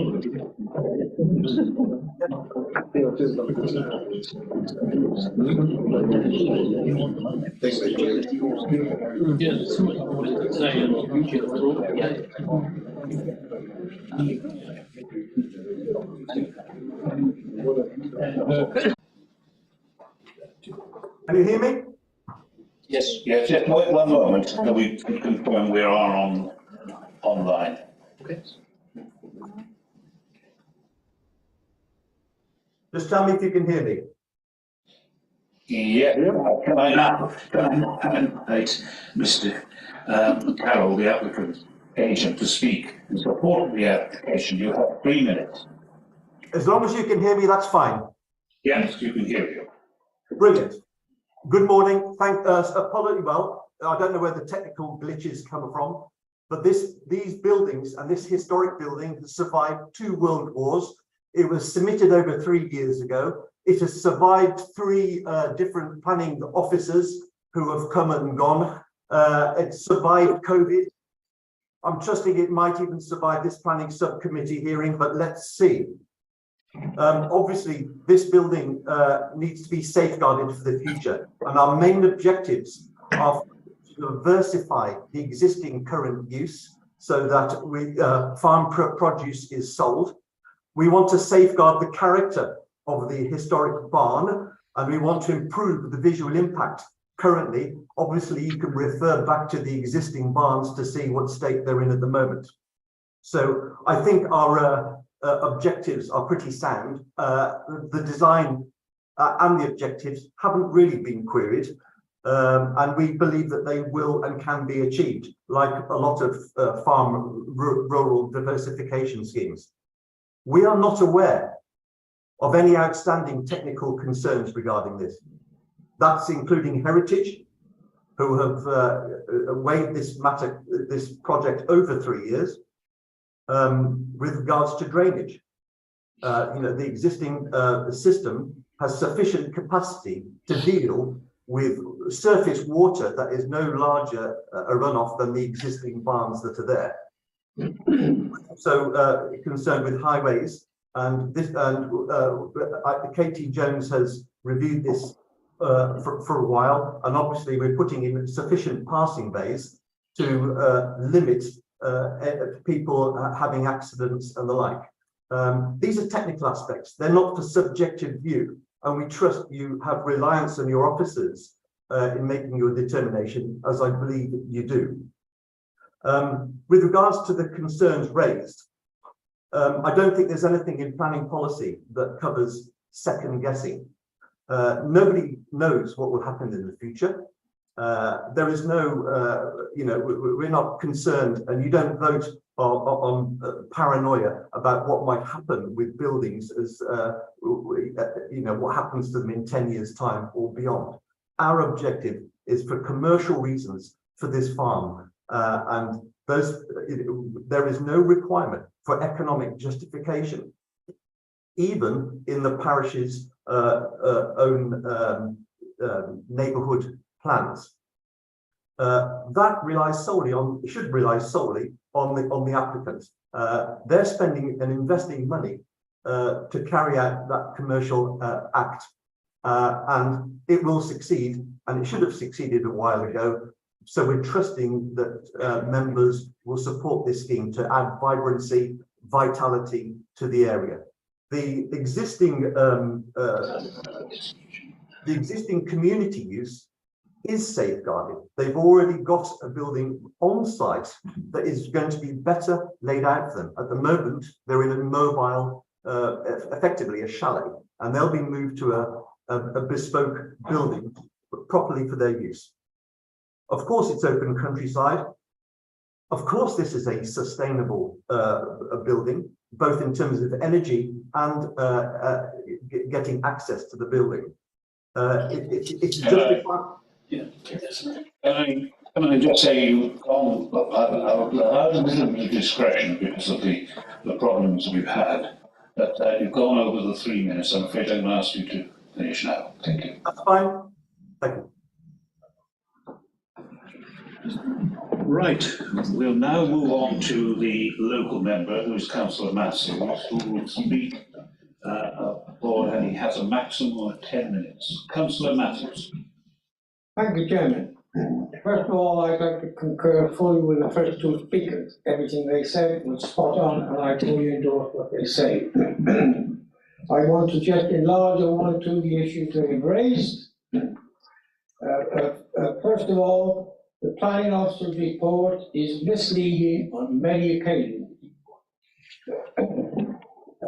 The site is not within a settlement, but open countryside, which is very rural, despite the close location to the city of Edinburgh. The officers admit to mention that there is already a farm shop in the parish, Brayton Manor, which does grow and sell its own produce, so there's no produce brought in.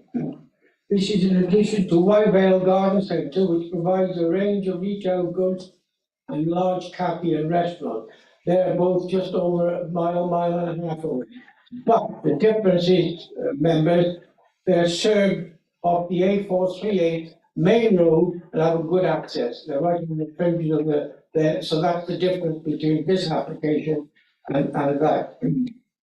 The officer's report is factually incorrect and misleading. It is acknowledged that there may be some increase in car journeys to access the site. I've never heard of I mean, a successful farm shop generates tremendous traffic volumes. Tremendous, you know, so there's no allowance being made for that. The other thing is, currently the farm only produces beef and feed, and therefore the feed is trucked in regularly from Northampton on articulated lorries through the city and what you call that, Broom Hill, etc. So there's a huge problem with having to transport that into the site. Bear with me, bear with me, bear with me, bear with me.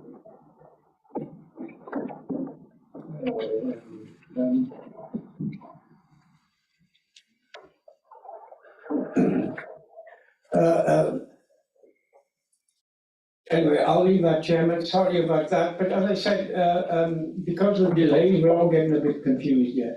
Members will have had a photograph of a lorry that's locked in the thing there. You've all got it in your folders. If you look to the top left-hand corner, what does that indicate? That the road a bit further on, further down from what that one is, when it's fully occupied by that vehicle now. That delay was on the 16th. It took 40 minutes or more to get it cleared, traffic built up, and in the end, a local resident had to go out and watch the vehicle back and control traffic until it cleared.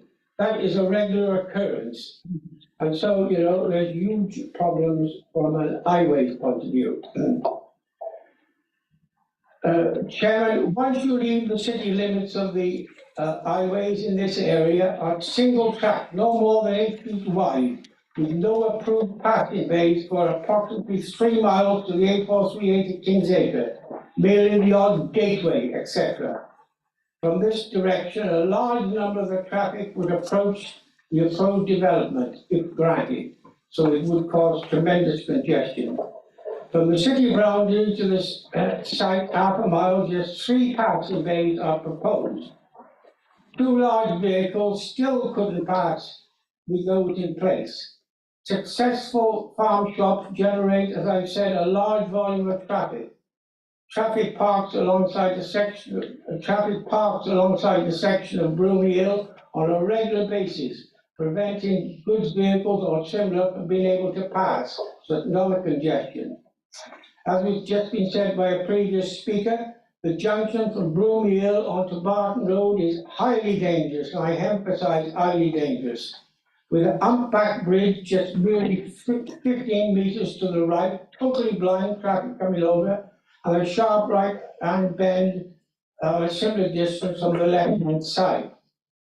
The Parish Council and myself have been raising the issues of large vehicles using these single-track roads for several years, and I've repeatedly requested this stretch of highway be used. A cycleway through to the A438, which is also used by the military, and join up at the A438 through to Creighton Hill. That's where we want cycleways, away from main traffic flows. Number 2, a quiet road scheme. This is for walkers and runners, etc., and horse riders, because, as I said, we should be providing these facilities for the residents of the large city estates, so they can get some recreation and fresh air. There is a request at present with Ross Cook, Director of Highways and Environment, for a weight limit along this road. He's still considering that, so there we are.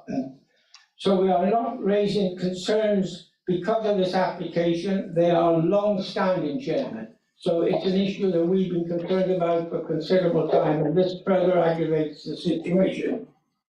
This stretch of road is heavily used on a daily basis by cyclists, runners, horse riders and pedestrians from the city to visit the National Trust site at Brenton Spring and the adjoining riverside nearby. We should be supporting this use by residents, which has been the aim and ambition of the council for health and recreation reasons. It's our policy of the local authority. I fully support the principle of farm shop, but this is not a suitable site for such a business. It's got to be somewhere there's proper and safe access, this and Lochgarth Island. I therefore genuinely feel this application should be refused on highway grounds and environmental, and also fail to comply with various planning strategies. The Brexit Parish Council also strongly object to this application. Also, over 50 public objections being submitted. Some members visiting the site yesterday stated that they met pedestrians on the approach road who had to step off the road into the high grass so they could park. That's just a single car. These 3 parking bays, it's only for a short distance from the city, but the trouble is that whatever.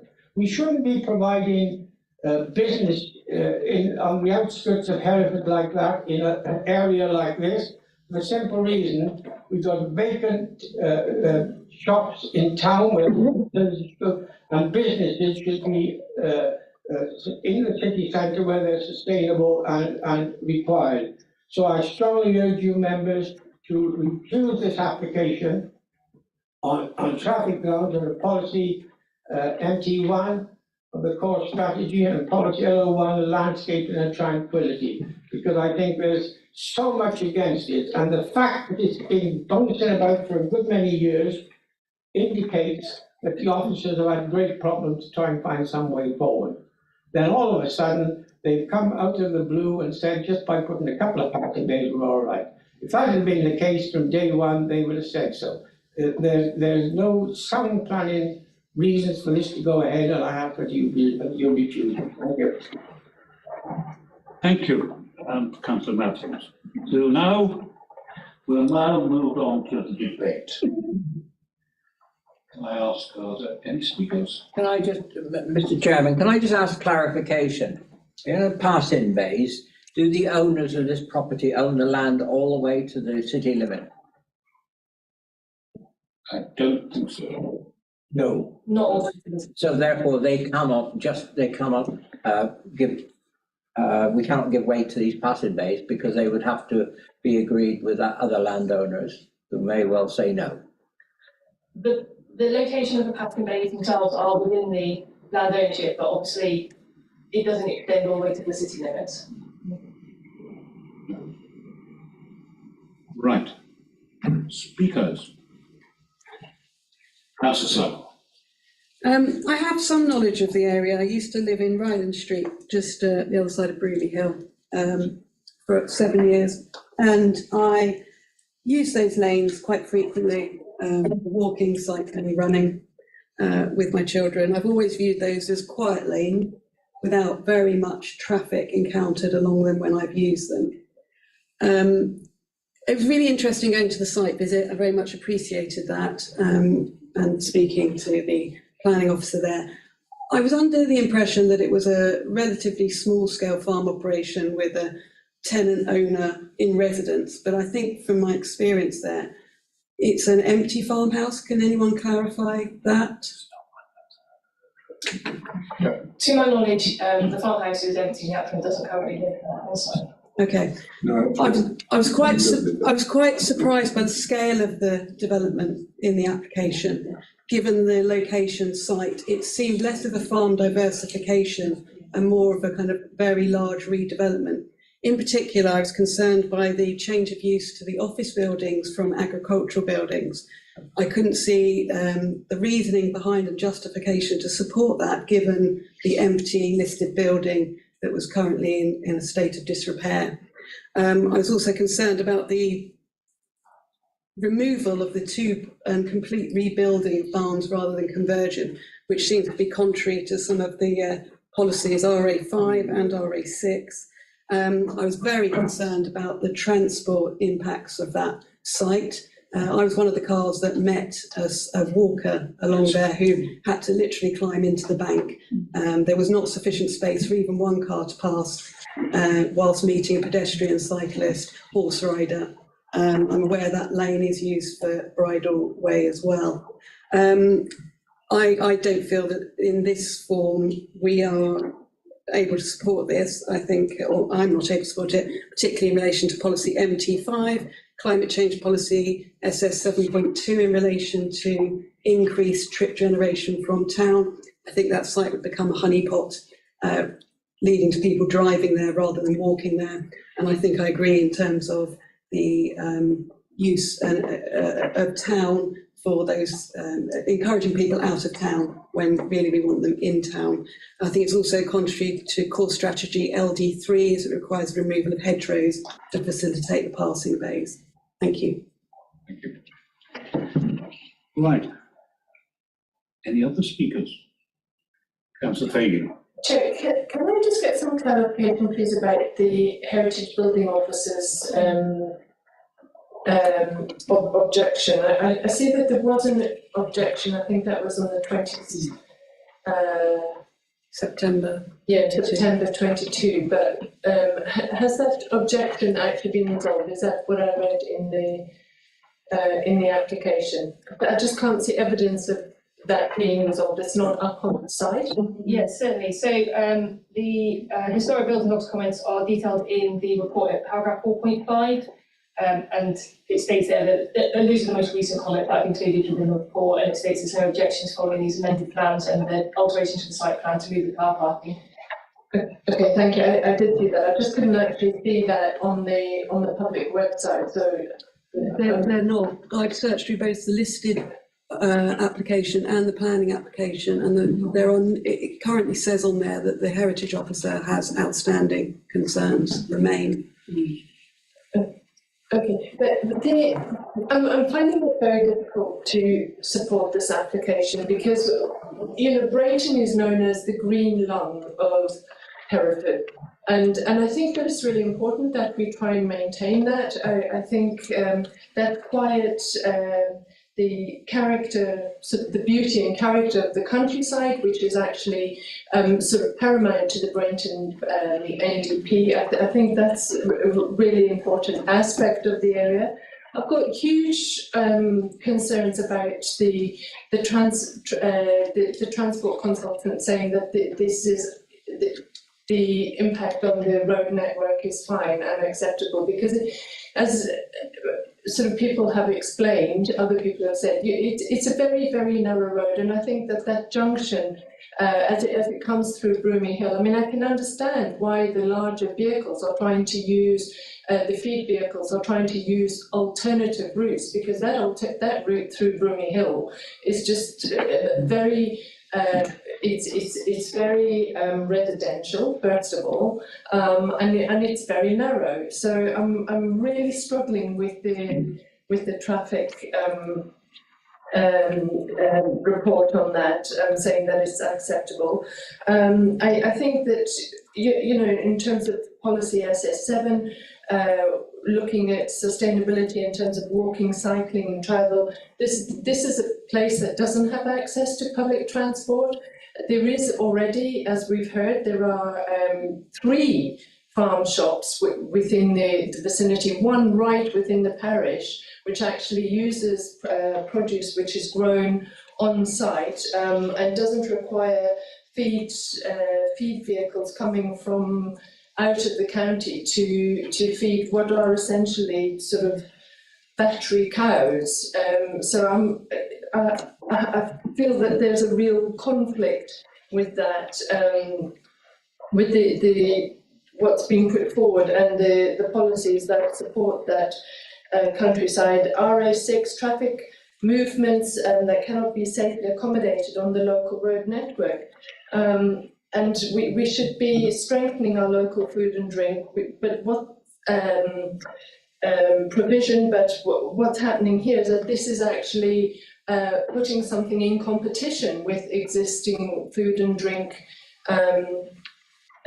operations. And I noticed that the, is it Brainton Manor Farm Shop? I mean, they do, apart from growing their own vegetables, etc., they also, have I gone over? Anyway, so I would like to say I'm struggling with this application.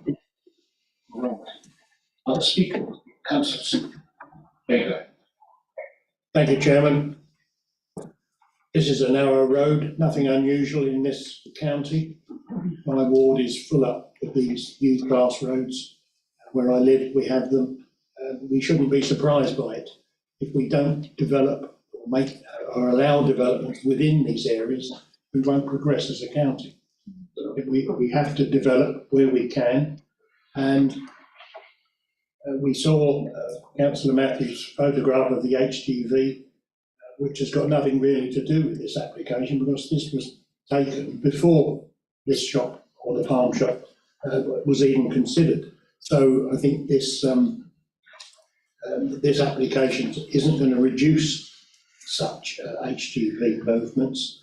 They have to have feed coming to the farm, which I suppose has always been there. I don't know when that was first built, but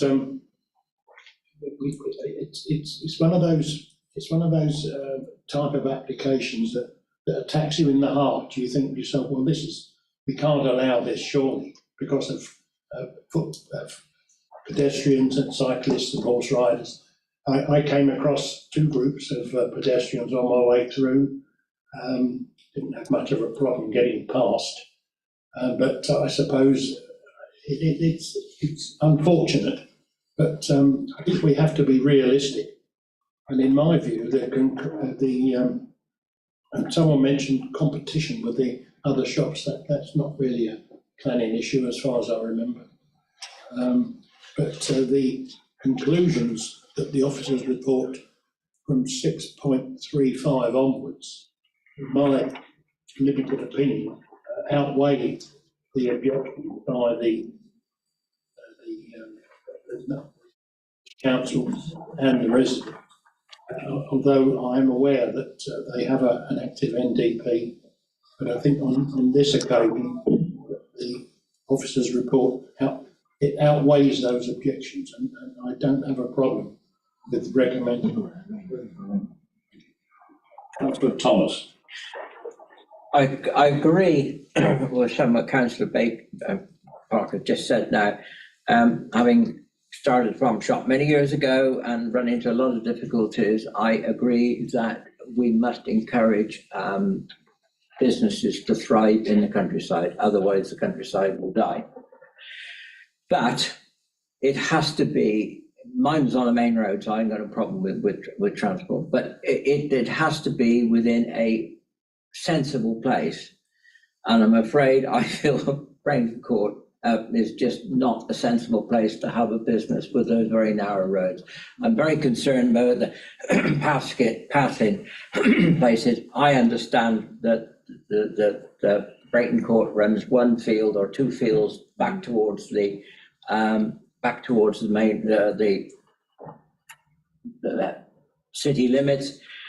There's about 5 fields, I think I counted on the way up. So how are they going to get passing places? And the worst of all is just after you leave the city limits, the first quarter of a mile is by far the worst stretch of road, which they will have no control over how they build a passing space. There is nowhere in the road itself where it is wide enough to put a passing place in without actually physically moving the hedge back. Nothing wrong with that, but physically moving the hedge back. As I say, because the applicants don't have control over those first 2 fields that I've noted, that's where the worst place is of all. So I feel like I couldn't support this.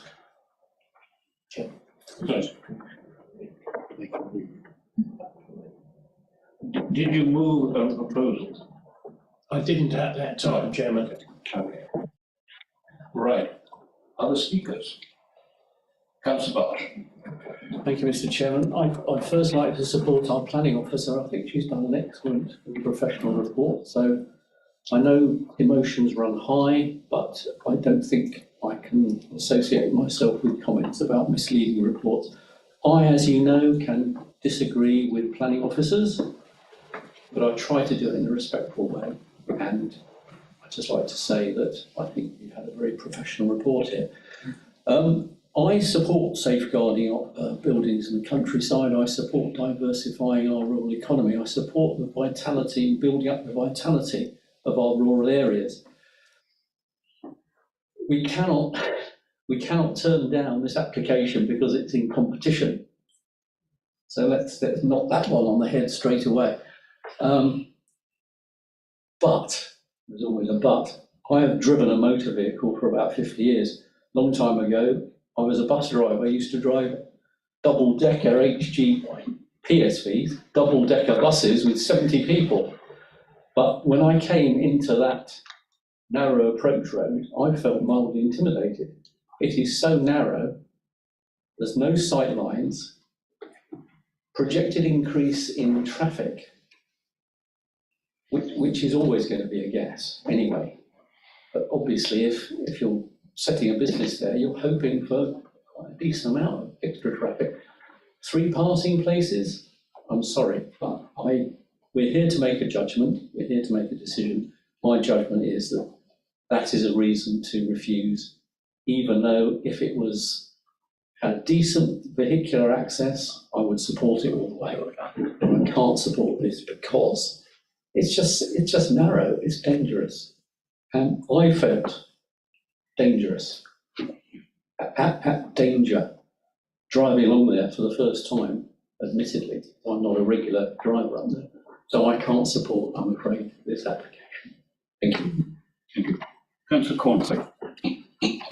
So yesterday afternoon, I contacted one of the farm shops that has been mentioned, Brenton Manor, to see what impact it would have on them. Brenton Manor are only open from September to February, and they only sell apples and some local produce.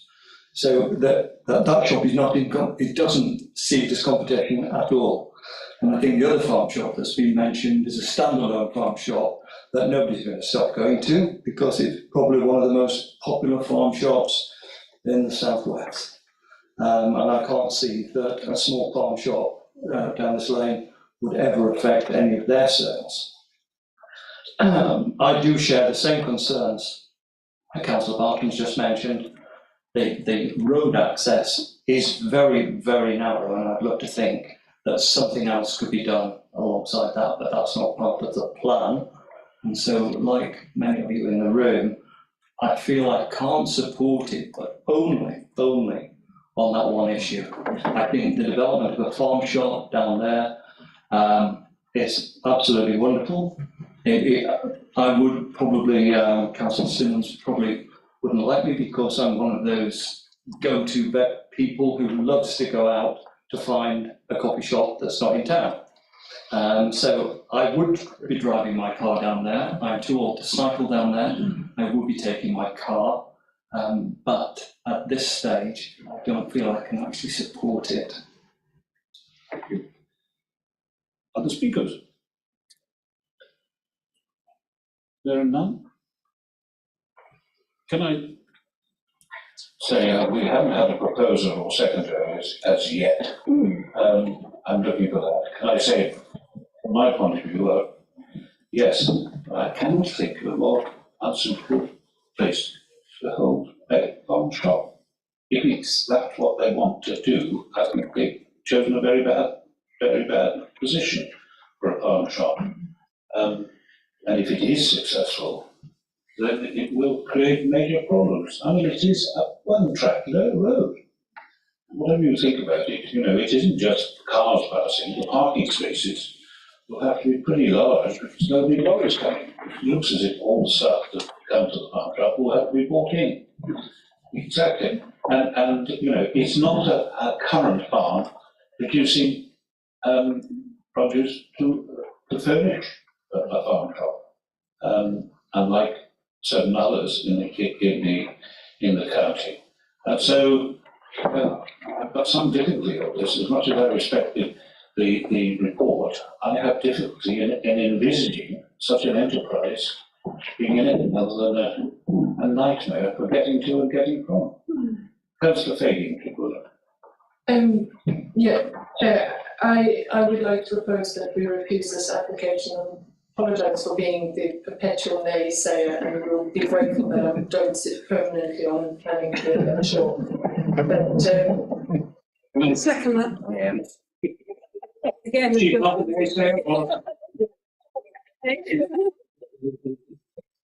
Sorry. I do have some policy reasons for that refusal, and whilst I understand obviously we need to diversify the rural economy, I think that we need to make sure that the locations are right to do this.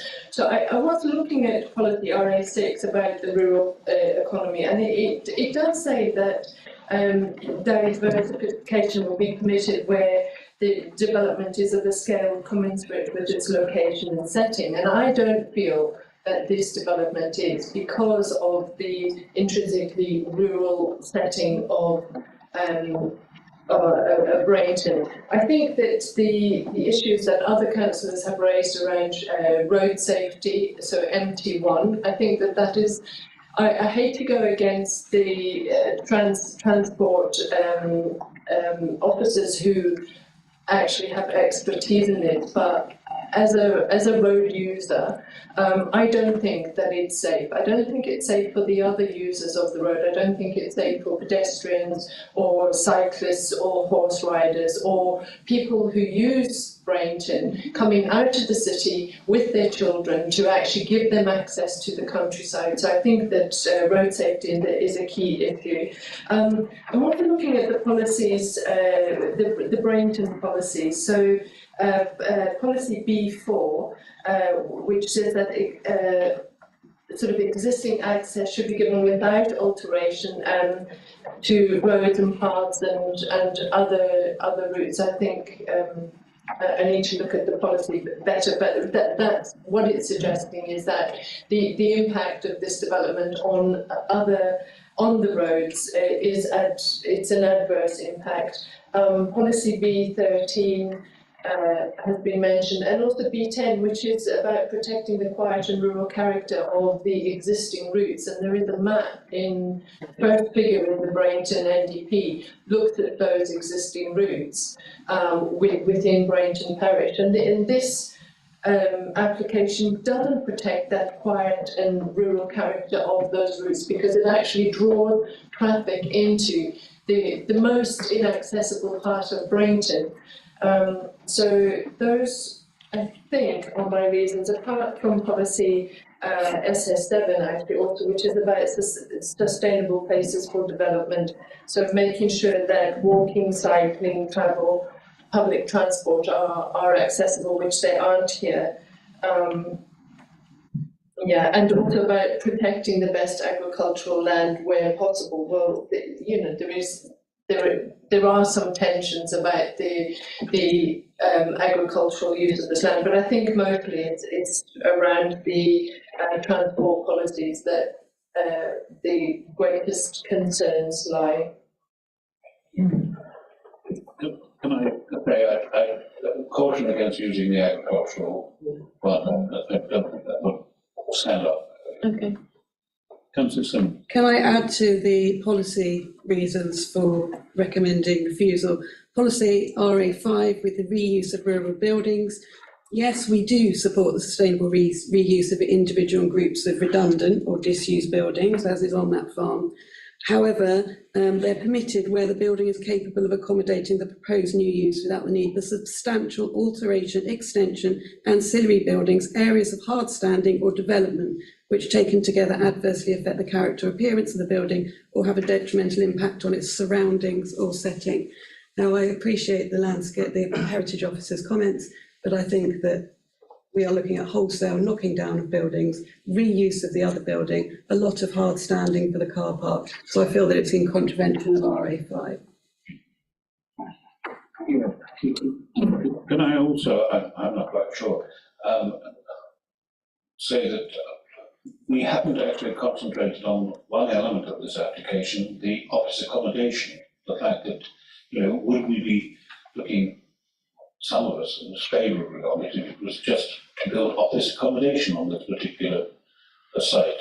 So bear that in mind. Right. We've got a proposer and seconder. Have we any other speakers who wish to say anything? There are none. Well, can I go to the officers for a final say? Thank you for the very clear reason for refusal. Much appreciated. I think I've got those listed. Members have had a clear debate and have made their views very clear on that. So I've got nothing else to say. Thank you. Right, we'll go back now to the local member, Councillor Matthews, for summing up. Thank you, Chairman. I'd just like to take issue with Councillor Bartram about being things not factual. The officers, the third officer that's been involved in this issue over the last few years. And I'm not saying that to be disrespectful, it's factual, you know, and that's why I mentioned it. And I spoke to the officer before and told her that I wasn't, you know, getting personal, but it's factual. And if it's factual, I've got a duty of responsibility to say it, like, you know. As I say, all of Brayton Parish Council, like I said, so this narrow track road right through, and frequently I drove across there last Saturday, and halfway across next to a tractor and trailer, I could back a quarter mile, open a field gate to pull in the field for them to go by. That's the sort of situation that this area involves now, you know, and so for anybody to suggest it should be approved, it's rather concerning to me. But there we are. The other thing, Chairman, is that, which no mention has been made of, Councillor Toynbee, who's the other adjoining ward member, strongly opposes this application. And I think, has she spoken to you about it or written to you about it? Yes. Yeah. And so I want you to make fully aware of that. And I think, as I said, the right and proper way is to refuse this application because contemplate approving it with the highways that they are, to me, is totally unacceptable. And the only way you'd be improved is the first few hundred yards from the city to the site, when the bulk of the traffic will come in from other directions. Thank you. I hope members will refuse this application. Right, now we'll come to the vote. We have a proposal and seconder with the conditions as outlined within that particular vote. To remind members, if you have not been present for the whole of the debate, if you are not able to vote on this particular item, Councillor Foxman has left. She has to go to another of appointment, as it were. And so can I ask those, bear in mind we have two votes, because there are two applications included in this particular application. There's application 204-242 and 204-243. So can I, bearing in mind they are one and the same application, but by the very nature of the application they are separate legally. Can I ask that, I assume that the proposer and seconder are people that we have two votes. Can you please raise your hands whether you are in favour of the proposer, the proposal as outlined by the proposer and seconder, or 204-242? To be rejected. 1, 2, 3, 4, 5, 6, 7, 8, 9, 10, 11, 12. 12. Right, Ms. Gibbons, do you want to know? Or, okay, Jim. So, carried. Yeah, there's Just put one vote outstanding. You'll only need against. one vote against, yes, sorry, against. Well, against, sorry. On the basis of that recommendation for approval of the planning commission, we have to now have a quick look at the recommendation for the list of building consent. As you know, the list of building consent doesn't cover all of the same issues as the planning commission. On that basis, I would suggest that the officers would recommend make a different recommendation for that proposal. The recommendation would be that in the absence of the planning commission, the alterations proposed, which are necessary to enable the proposed cafe and shop, are considered to be unwarranted and unjustified at this point, contrary to policy LD4 strategy. So because they don't have the associated planning permission, we don't have a justification essentially to agree that the changes to the barn. Yeah, is that proposed and secondly, that's in the proposal and secondary would agree to that? Yeah. There we are. So we'll move to that recommendation for the second for application number 204-243. Those in favour? 1, 2, 3, 5, 6, 7, 8, 9, 10, 11. That's unanimous. That is unanimous. Can I now formally close the meeting? Please can